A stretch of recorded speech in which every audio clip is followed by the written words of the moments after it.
Bismillahirrahmanirrahim. Assalamualaikum warahmatullahi wabarakatuh. Innal hamdalillah nahmaduhu wa nasta'inuhu wa nastaghfiruh wa na'udzu billahi min shururi anfusina wa min sayyiati a'malina. May yahdihillahu fala mudilla lahu wa may yudlilhu fala hadiya lahu. Asyhadu an la ilaha illallah wahdahu la syarika lah wa asyhadu anna Muhammadan abduhu wa rasuluhu la nabiyya ba'dah. Amma ba'du, jamaah salat maghrib Masjid Al-Hidayah yang dimuliakan Allah Subhanahu wa ta'ala. Kita akan melanjutkan pengajian tafsir surah Al-Balad. Terakhir kita sampai ke ayat 4 ya. Laqad khalaqnal insana fi kabad. Sungguh Allah telah menciptakan manusia dalam keadaan susah payah. Bukan Allahnya yang susah payah, tapi manusianya yang sejak lahir sudah ditimpa berbagai kesusahan. Dan itu sudah kita bahas pada pertemuan yang lalu ya. Sekarang kita akan masuk ke ayat kelima. Allah Ta'ala berfirman, A'udzu billahi minasyaitonir rajim. Ayahsabu an lan yaqdira 'alaihi ahad.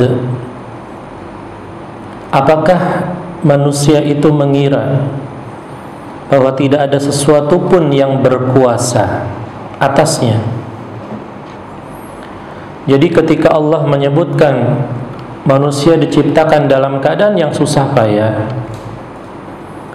itu artinya semestinya manusia berpikir bahwa ada yang menciptakannya, ada entitas yang sangat besar yang berkuasa atasnya. Karena terkadang manusia dengan berbagai macam ilmu pengetahuan yang ada malah tidak mempercayai adanya Tuhan. Seperti misalkan orang-orang yang bergelut dengan ilmu sains, atau orang-orang yang percaya dengan teori Darwinisme, bahwa manusia itu sebangsa dengan kera. Orang-orang yang mempelajari sains, kimia, biologi dan yang lainnya, itu sebagian mereka banyak yang ateis, yang tidak mempercayai adanya Tuhan. Karena menurut mereka segala sesuatu bisa dijelaskan dengan ilmu pengetahuan katanya. Nah, kita sudah memberikan penjelasan pada pertemuan lalu bahwa manusia itu ada yang mengendalikan. Dia tidak bisa mengendalikan dirinya sendiri. Pada pertemuan yang lalu kita sudah menyinggung contohnya. Ada seorang suami menggauli istrinya sekali. Ditawari sama istrinya, mau nambah lagi enggak mas? Suami bilang mau, tapi apa daya kemampuan tidak mendukung. Mungkin pengantin baru masih kuat, tapi kalau udah umur 40, 50, hormon testosteron sudah turun, gairah seksual udah turun, boro-boro nambah, bisa sebulan sekali. Walaupun nafsu segede kuda, tapi kekuatan loyo. Artinya apa? Dia tidak bisa berpuasa atas dirinya sendiri. Dia butuh bantuan obat, butuh olahraga dan yang lain. Ini contoh ya pada pertemuan yang lalu. Atau misalkan manusia tidak bisa tidak tidur maksimal 3 hari, itu nggak bisa. Mungkin sehari semalam masih bisa kita menahan ngantuk, masih bisa. Hari kedua udah mulai nggak beres otak kita. hari ketiga, dan seterusnya kita malah bisa berhalusinasi, seakan-akan kita bukan di dunia ini. Kenapa? Karena nggak tidur. Artinya jamaah, banyak contoh manusia itu tidak bisa mengendalikan dirinya sendiri. Ada entitas yang besar, ada zat yang berkuasa atas semua ini, atas alam semesta, atas kita manusia, yaitu Tuhan yang Maha Esa, Allah Subhanahu wa Ta'ala. Makanya Allah mempertanyakan kepada manusia, ayahsabu alla yaqdiru alaihi ahad? Apakah manusia itu mengira tidak ada sesuatu pun yang berkuasa atasnya? Yaqulu ahlaktu malal lubada. Sebagian manusia sombong mengatakan, aku telah menghabiskan harta yang banyak. Nah, ini contoh. Ketika manusia merasa dirinya tidak ada yang mengendalikan, akhirnya yang terjadi apa? Dia tidak punya pegangan. Buat apa saya mencari duit halal? Saya nggak akan dihisab. Kalau dia tidak percaya adanya entitas yang besar, yaitu Allah, akhirnya yang terjadi apa? Hidupnya tidak ada pedoman. Ahlaktu malal lubada. Mereka bebas menghabiskan hartanya. Makanya nggak usah heran orang-orang kafir yang tidak percaya kepada Allah Subhanahu wa Ta'ala, kalau punya duit akan digunakan untuk hal-hal yang maksiat,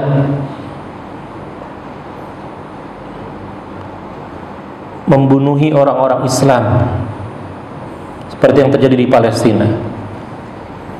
Itu karena apa? Duitnya banyak. Kalau nggak punya duit, ya nggak bakal mau menyerang Palestina. Mau menyerang pakai apa? Satu rudal Tomahawk saja harganya miliaran. Satu pesawat jet tempur 1 triliun lebih. Kalau nggak punya duit, mau nyerang pakai apa? Karena mereka diberikan duit yang banyak dan tidak percaya kepada Allah Subhanahu wa Ta'ala, digunakanlah duit itu untuk jalan keburukan. Yang nggak usah ditanya mereka hidupnya seperti apa, penuh bergelimangan maksiat dan seterusnya. Dan yang terbesar dosa mereka adalah membunuh orang-orang Islam yang tidak berdosa, anak-anak, para wanita. Karena mereka punya duit. Yaqulu ahlaktu malal lubada. Makanya Allah menyebutkan dalam ayat ini kata-kata ahlaka. Ahlaka itu dalam bahasa Arab masdarnya, kata pokoknya itu ihlakun. Ihlak itu artinya memusnahkan. Lawan ihlak atau lawan halak yaitu infaq. Kata dasarnya nafaqo, infak. Jadi di sini ada perbedaan. Orang kafir bila diberikan harta sebanyak apapun, mereka akan memusnahkan hartanya. Makanya Allah menyebutkan ahlaktu malal lubad. Harta yang digunakannya cenderung untuk memusnahkan, baik memusnahkan dirinya dengan foya-foya atau memusnahkan musuh-musuhnya orang-orang Islam. Nah, orang Islam konsepnya bukan ihlak tapi infak. Makanya kalau orang Islam diberikan harta, orang Islam yang beriman dan takut kepada Allah diberikan harta, pasti hartanya bermanfaat. Makanya disebut infak.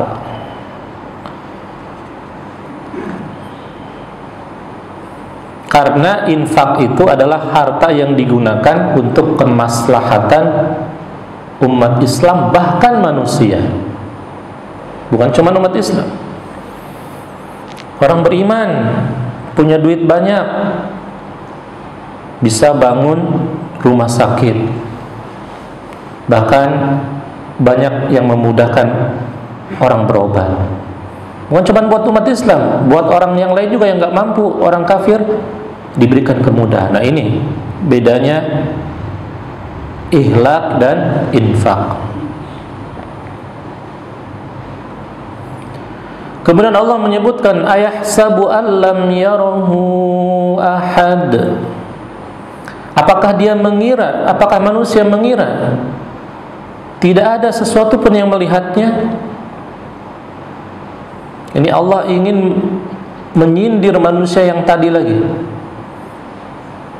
Pertama, apakah manusia mengira tidak ada sesuatu yang berkuasa atasnya? Apakah manusia juga mengira tidak ada yang melihatnya?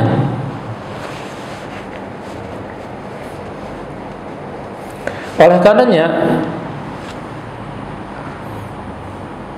kalau ada yang bertanya, cinta itu turun dari mata turun ke hati atau dari hati turun ke mata? Yang benar yang mana? Dari mata turun ke hati. Itu peribahasa Indonesia. Tapi orang beriman, cinta itu dari hati dulu, baru nanti turun ke mata.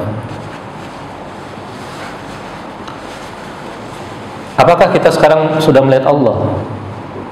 Ada yang sudah melihat Allah? Kita hanya sering mendengar namanya Allah, Allah, Allah. Tapi tak ada satupun di antara kita yang belum melihat, yang sudah pernah melihat Allah. Bahkan sekelas Rasulullah SAW sendiri belum pernah melihat Allah. Lalu kenapa kita percaya kepada Allah, cinta kepada Allah? Karena hati kita sudah cinta kepada Allah, maka mata akan mudah melihat Allah nanti. Makanya nanti di hari kiamat, di akhirat, kenikmatan paling tinggi di surga itu melihat Allah. Ila rabbiha nadhirah. Kepada Tuhannya mereka akan melihat Allah. Di surga banyak kenikmatan, makan apapun ada, berhubungan seksual dengan perawan banyak, bidadari disediakan. Tapi ternyata orang beriman lebih puas melihat Allah dibanding kenikmatan yang lain. Kenapa? Karena di dunia tidak melihat Allah, mereka hanya cinta dan yakin di hati mereka, baru nanti di hari kiamat mereka bisa melihat Allah langsung. Jadi cinta itu dalam konsep iman itu dari hati dulu. Antum percaya dengan Nabi? Percaya. Apa antum sudah pernah melihat Nabi?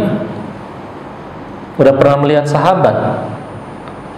Antum percaya neraka? Percaya. Apa antum sudah melihat neraka? Kalau semuanya harus dilihat dulu, itu bukan cinta. Apa gunanya kita beriman kalau semuanya harus dilihat dulu? Kalau surga neraka dilihatkan kepada kita, ya nggak usahlah kita beriman. Semuanya pasti beriman nanti. Kalau kita sekarang bisa melihat Nabi langsung, ya pasti iman kita akan bertambah. Belum pernah melihat Nabi saja kita rindu banget sama Nabi, bahkan pengen lagi umroh lagi, ke Mekah lagi. Kenapa itu terjadi? Karena cinta dari hati. Makanya Allah menyebutkan, apakah dia mengira tidak ada sesuatu pun yang melihatnya? Artinya orang beriman melihat Allah dengan mata batin, bukan dengan kasat mata, bukan. Ia melihat dengan hatinya. Ustaz, emang bisa melihat dengan hati? Bisa lah. Antum lagi tidur, mata antum melek atau merem? Merem. Tapi dalam mimpi antum melihat berbagai hal kan? Melihat setan, melihat anjing, melihat jurang. Matanya merem itu. Kok bisa ngelihat? Nah itu. Jadi untuk beriman kepada Allah, kita gunakan mata batin kita. Sebagaimana kita mimpi, kita tidak melihat dengan mata langsung, kita bisa melihat di dalam mimpi kita. Dan dunia ini memang mimpi. Banyak orang terlena dengan mimpi. Bangun-bangun nanti pas sudah mati. Udah mati, dikuburkan, melek. Itulah kehidupan sebenarnya nanti.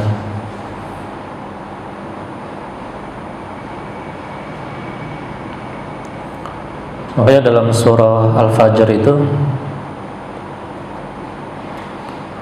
waji'a yawma idzin bi jahannam yawma idzi yatadzakkarul insanu wa anna lahu dzikra. Ketika nanti di hari kiamat didatangkan neraka jahanam,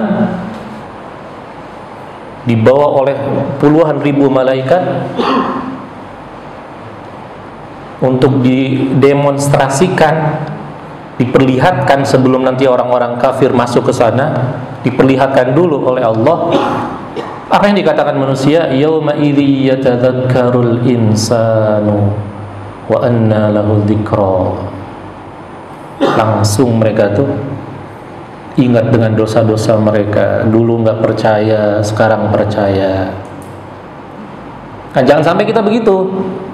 Jangan sampai diperlihatkan dulu baru percaya. Ini konsep orang kafir seperti itu. Konsep orang kafir. Harus selalu ada bukti, evidence base-nya. Ya kalau obat nggak apa-apa. Obat ini sudah ada buktinya menyembuhkan, mengontrol darah tinggi, diabetes. Itu bagus penelitian. Tapi kalau keberadaan Allah harus dibuktikan dulu di mana, ya apa bukti, apa gunanya kita beriman? Semua ini yang terjadi di muka bumi ini dan yang ada ini adalah bukti adanya Allah. Nah, jadi itu ya. Apakah manusia mengira bahwa tidak ada sesuatu pun yang melihatnya? Jadi Allah melihat kita, kita belum bisa melihat Allah. Jangankan Allah, makhluk yang saudara dengan kita dalam menyembah Allah, yang dibebankan syariat juga, yaitu jin, kita juga nggak bisa lihat. Bagaimana kita mau melihat Allah? Jin aja kita nggak bisa lihat. Tapi kita yakin jin itu ada. Jadi enggak harus segala sesuatu itu harus dilihat dulu. Nah, itulah gunanya iman. Yang nggak usah jauh-jauh, nggak usah jin, nggak usah setan, kentut aja. Memang kentut bisa dilihat bentuknya kayak gimana, tapi bisa dirasakan baunya. Angin bisa dirasakan, tapi apakah pernah ada yang tahu angin bentuknya seperti apa? Nah, jadi tidak semua yang tidak bisa dilihat itu tidak ada, gitu ya. Tidak semua yang tidak bisa dilihat itu tidak ada. Apalagi entitas yang sangat besar, yaitu Tuhan alam semesta, Rabbul Alamin. Kemudian Allah berfirman, alam naj'al lahu 'ainain wa lisanan wa syafatain. Allah mengingatkan kepada manusia, bukankah kami telah menjadikan untuk kalian manusia 2 pasang mata, 1 lidah, lisan, dan 2 bibir. Kenapa Allah berfirman seperti ini? Agar kita itu punya mata itu dipakai. Apa kita tidak melihat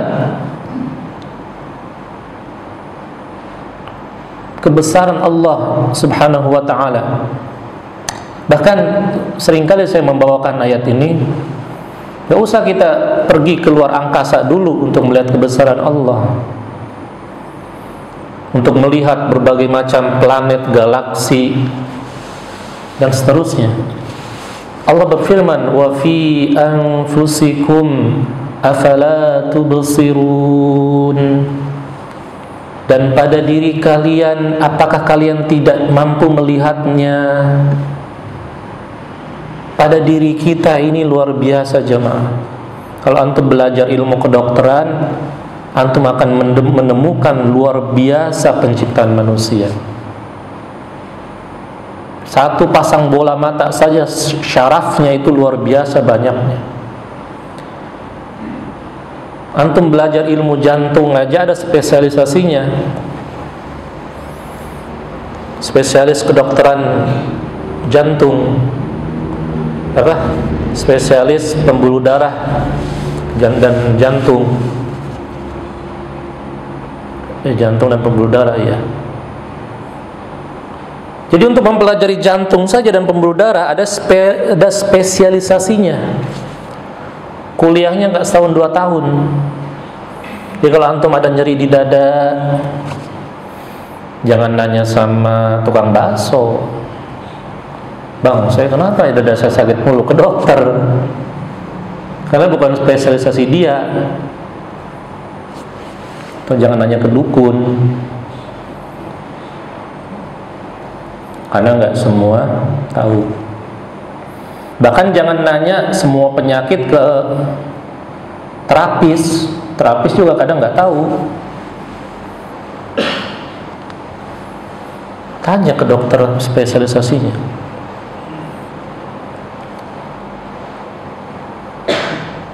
Penyakit dalam ada spesialisasinya. Perut saya kenapa ya begini. Nanti dilihat di USG, oh ternyata ini Pak. Jadi jamaah yang Allah muliakan, bukankah kami telah menjadikan untuk kalian 2 mata, kata Allah.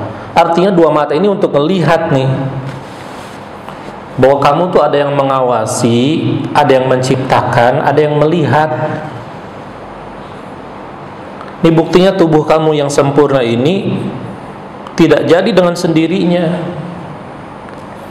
Ada proses yang melibatkan Tuhan yang menciptakan kamu. Nggak ada yang bisa menciptakan seperti itu. Kalau manusia mengatakan manusia tercipta dengan sendirinya, ya udah ciptain coba manusia yang lain. Bisa nggak? Nggak bisa.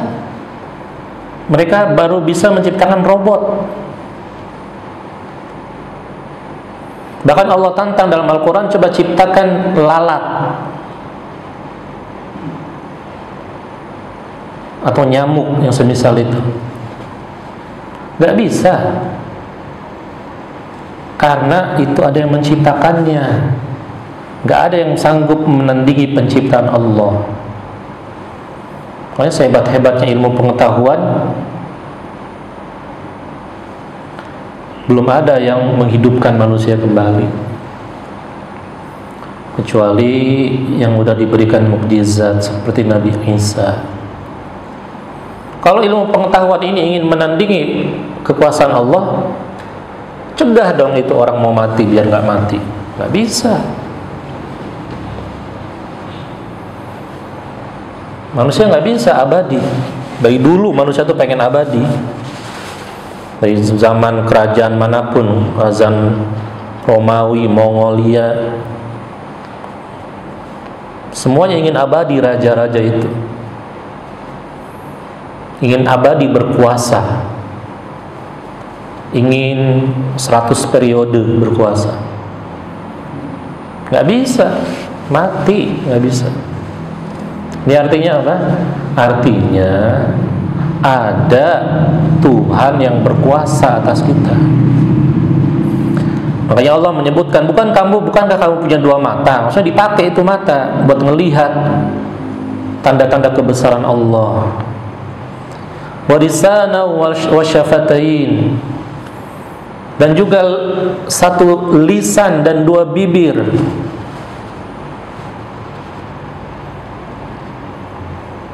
Yang mana lisan dan bibir ini satu kesatuan untuk mengeluarkan suara.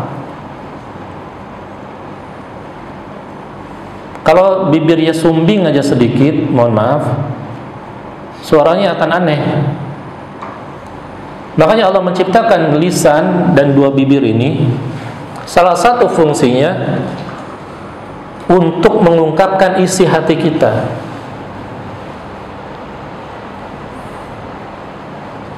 Kalau kita tidak bisa ngomong, agak susah mengungkapkan isi hati kita. Dan juga untuk makan dan minum, dan menambah indah rupa kita.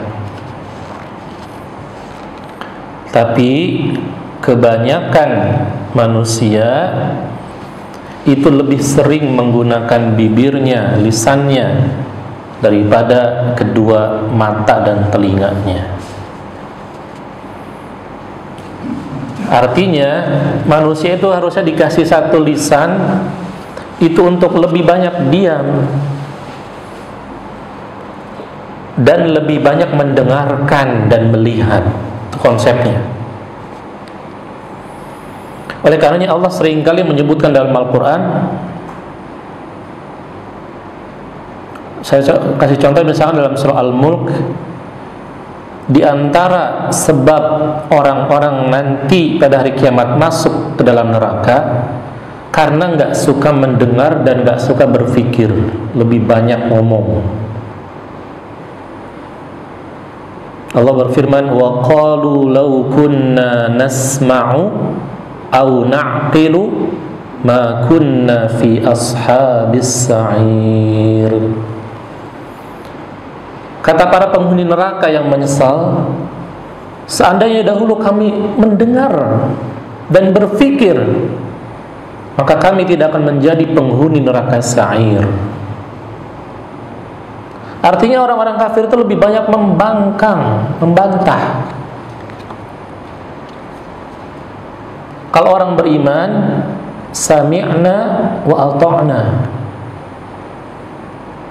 kami mendengar dan kami taati. Gak banyak protes. Orang kafir, dan jangan sampai kita tiru, mereka mendengar tapi tidak langsung dilakukan. Kebanyakan protes. Bahkan sebagiannya udah tutup telinga, gak mau mendengar kebenaran dari Al-Quran. Maka kita orang beriman harus banyak mendengar dan sedikit berbicara.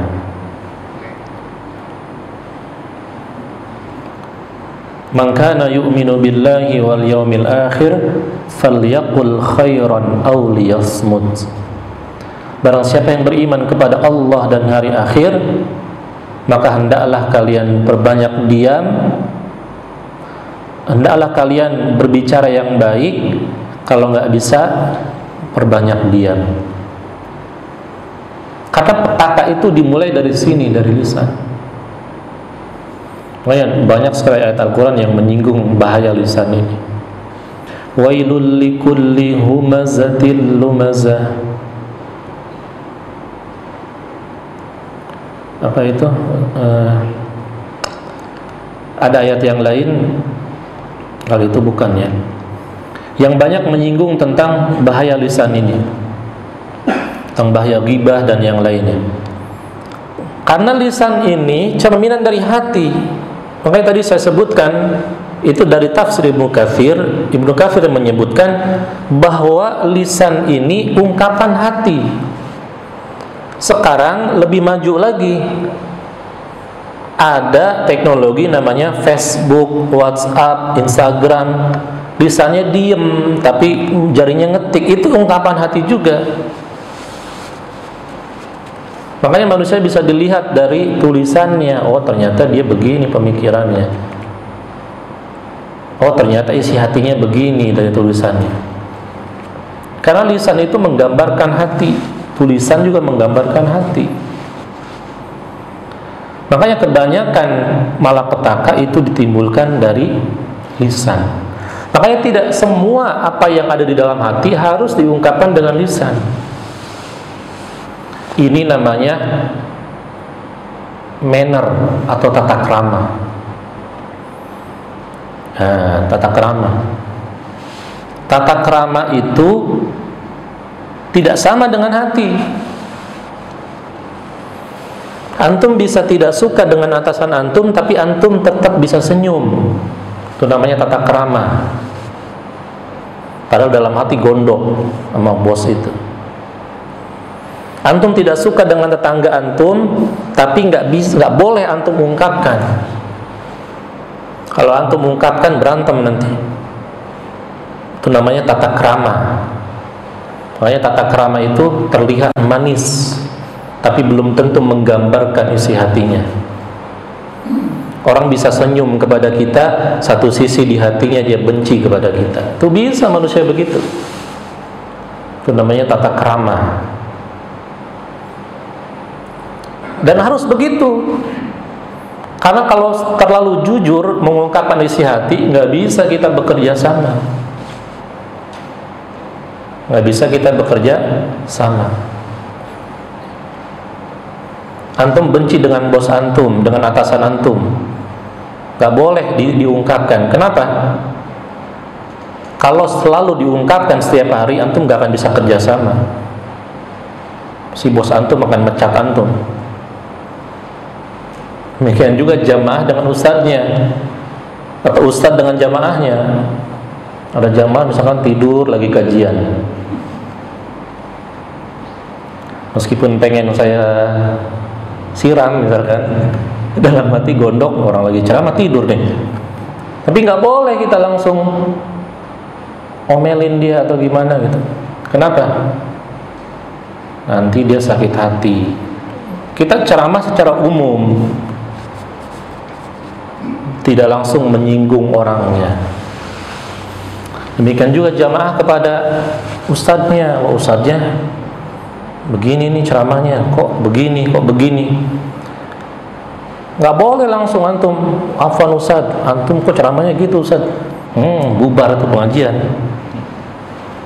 Itu namanya tata krama, adab. Adab memang harus begitu. Ada saatnya nanti kita menyampaikan yang tidak kita suka. Kalau antum mau resign, afwan bos, saya nggak betah di sini. Kenapa? Beban pekerjaannya banyak, jadi saya mau resign. Oh, alhamdulillah resign. Kalau udah siap keluar. Tapi kalau nggak siap keluar, jaga lisan. Jangan ngejelek-jelekin bos, jangan ngejelek-jelekin perusahaan. Kalau masih butuh dengan perusahaan itu namanya tata krama atau adab.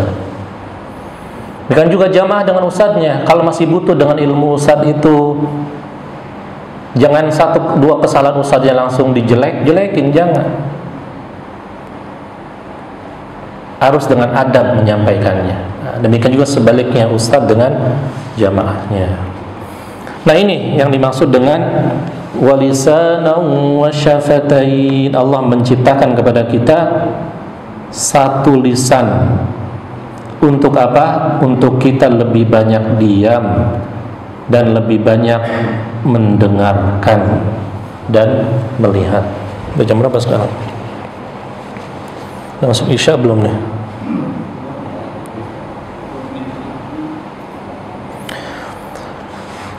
Terakhir ya, ayat yang terakhir, ayat 10. Wahadainahun najdain.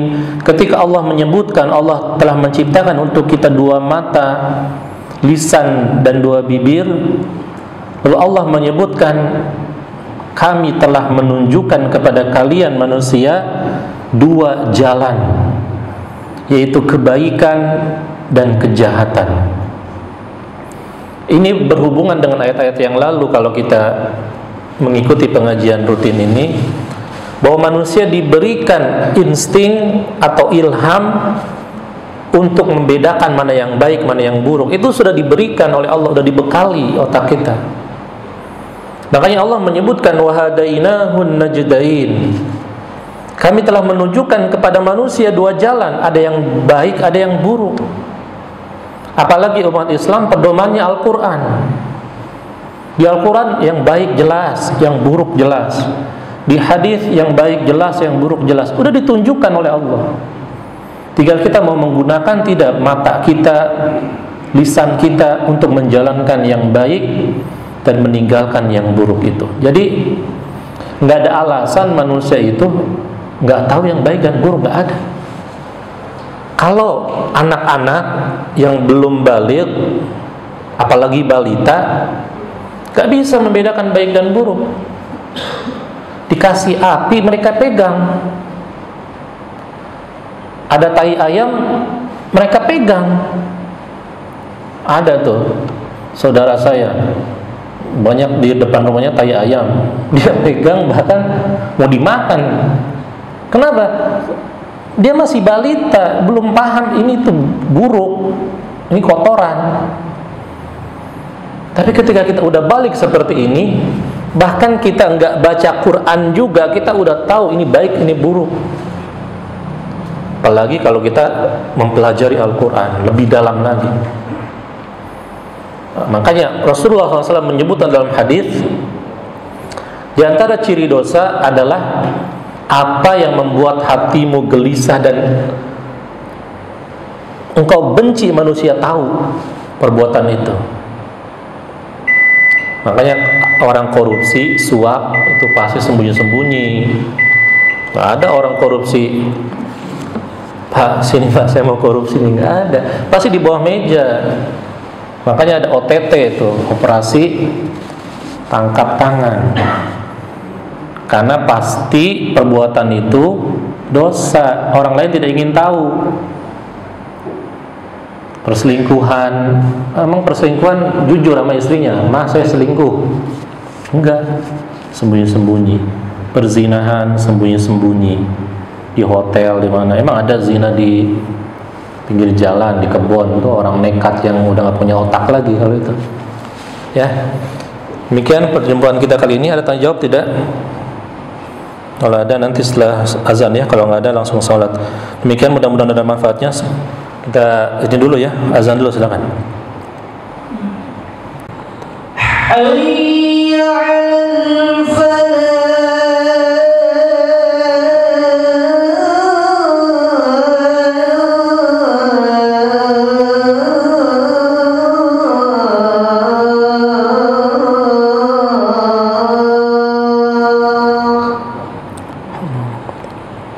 Allahu Akbar, Allahu Akbar, la ilaha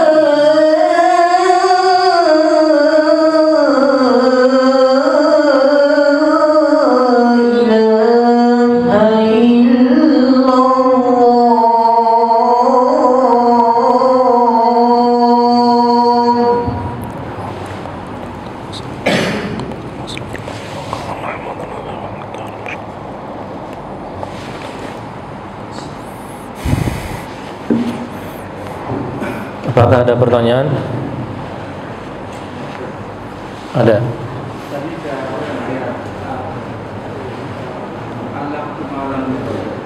Ya.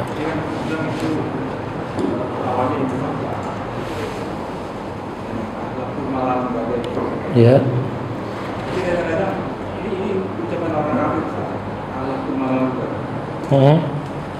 Kadang-kadang saya juga ada orang ngomong misalnya saya sejak habis berapa duit hobi, apa Apa ini sama juga dengan anak cuma pinjam? Ya, menghabiskan duit untuk hobi. Iya, kadang-kadang ada yang ngomong gitu tuh, karena saya udah nabung banyak duit untuk anak saya sekolah. Apa ini dianggap anak dulu malam ibadah atau bisa juga baru infak? Iya. Yaqulu ahlaktu malan lubada. Tadi sudah kita sebutkan, itu adalah perkataannya orang kafir. Dengan kesombongan mereka, mereka menyebutkan telah menghabiskan banyak duit mereka. Pada prinsipnya orang beriman berbeda dengan orang kafir dalam pengelolaan harta. Bukan artinya orang beriman tidak akan mengikuti orang kafir. Orang beriman bisa mengikuti orang kafir dalam gaya hidup mereka. Tapi ayat ini untuk jadi pelajaran buat kita, bahwa orang kafir itu banyak menghabiskan hartanya dengan kesia-siaan yang tidak mendatangkan pahala, karena mereka tidak beriman kepada hari akhir. Contoh misalkan Elon Musk, misalkan punya duit ribuan triliun, buat apa? Buat mengekspor luar angkasa, ingin memindahkan manusia di bumi ke Mars misalkan. Buat apa? Habis-habisin duit kalau kita orang beriman. Karena Allah Ta'ala sudah berfirman, huwallazi ja'ala lakumul, apa itu dalam surah Al-Baqarah? Huwallazi ja'ala lakumul, Al-Mulk juga, huwallazi ja'ala lakumul arda zalulan. Dialah Allah yang telah menciptakan bumi ini untuk kalian, untuk terhampar bumi ini untuk kalian. Oh ya, surat Al-Baqarah, huwallazi khalaqalakum ma fil ardi jami'an. Allah telah menciptakan bumi ini untuk kalian semuanya. Artinya apa? Kehidupan tuh cuma ada di bumi. Allah sudah jadikan bumi ini untuk kalian. Makanya kan sampai sekarang nih NASA sudah mengirim pesawat luar angkasa, ada James Webb, ada pesawat luar angkasa Hubble sebelumnya, untuk mengeksplor luar angkasa. Mereka sampai sekarang belum menemukan adanya kehidupan di luar sana. Di Mars dilihat nggak ada, belum ada kehidupan. Kenapa? Allah sudah menciptakan bumi doang buat kehidupan. Kalau kita hidup di Mars, belum tentu kita bisa hidup di sana. Nah, jadi maksudnya apa? Orang kafir punya duit ngabisinnya begitu tuh. Orang beriman ngabisin duitnya itu manfaat. Walaupun tidak menutup kemungkinan ada orang kafir juga yang buat amal, buat yang lainnya. Tapi bedanya orang beriman tuh percaya kepada hari kiamat, orang kafir tidak. Itu bedanya. Makanya pasti orang kafir itu akan sewenang-wenang menggunakan hartanya, membantu Israel buat membunuh orang-orang Palestina. Orang Islam yang takut kepada Allah gak akan mau membantu. Ya. Jadi pertanyaan Bapak tadi, apakah kita udah menghabiskan duit untuk anak kita, termasuk ayat ini? Ya kalau menghabiskan duit ya untuk hal yang bermanfaat, tentu tidak. Misalkan menghabiskan duit untuk anak kita bisa sekolah, bisa menempuh pendidikan tinggi yang bermanfaat buat umat Islam nantinya. Jadi jangan di pikiran kita itu anak sekolah itu harus jadi ustadz, harus jadi kiai, harus jadi ulama semua, jangan. Biarkan mereka jadi pilot, biarkan mereka jadi dokter. Tetap ajarkan agama, biar nanti jadi dokter yang bermanfaat buat manusia. Jadi pilot yang bertakwa kepada Allah. Jadi pengusaha yang bertakwa kepada Allah. Jadi manfaat. Jangan semua anaknya di pesantrenin semua, nanti ulamanya banyak, yang jadi dokternya nggak ada. Ketika kita mau, istri kita mau melahirkan, nyari dokter muslim. Tapi dokter muslim nggak ada, banyaknya dokter kafir. Kenapa? Ya, karena umat Islamnya juga tidak merata dalam menjadikan anak-anaknya untuk profesi-profesi yang lain. Ya, jadi nggak termasuk Pak ya. Kecuali Bapak menghabiskan harta Bapak untuk anak bermaksiat. Anak belum cukup umur udah dikasih HP, akhirnya terus aja canduan game online. Anak belum cukup umur udah dikasih mobil, akhirnya tabrakan. Nah, yang seperti itu masuk ayat tadi ya. Jadi kita orang tua harus bijak kapan memberikan fasilitas kepada anak. Allahu a'lam bishawab. Apakah ada lagi? Ada? Baik, kalau tidak ada cukup sampai di sini. Mudah-mudahan ada manfaatnya apa yang saya sampaikan. Yang benar datang dari Allah, yang salah dari diri saya dan dari syaitan. Kita tutup doa kafaratul majlis. Subhanakallahumma bihamdika asyhadu an la ilaha illa anta astaghfiruka wa atubu ilaik. Wa akhiru da'wana alhamdulillahirabbil alamin. Wassalamu alaikum warahmatullahi wabarakatuh.